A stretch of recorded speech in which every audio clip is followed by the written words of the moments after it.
Peace and prosperity be unto all who's still watching. It's your girl 𝐂𝐍𝐉𝐎 Wright, and I'm back with another video.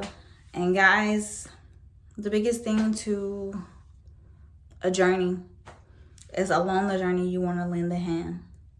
And as you lend a hand, you want to help other people.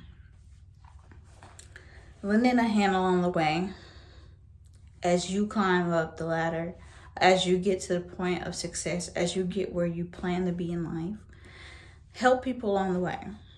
Help people along your journey. Help people in every way possible. Give back. Give back to this world. Give back to those you love. And give back to those who don't love you.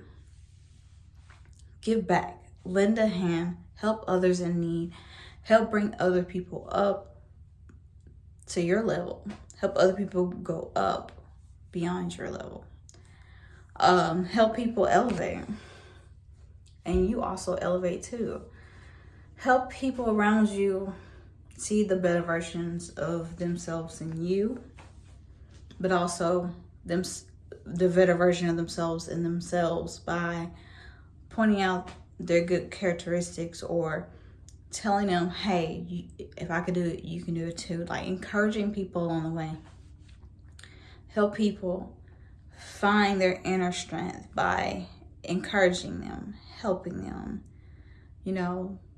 lending a hand in times of need. Help those who are in need. Reach one, teach one. Teach people what you know so that along the way, the people behind you can come up with you. As you climb in this journey, lend a hand along the way.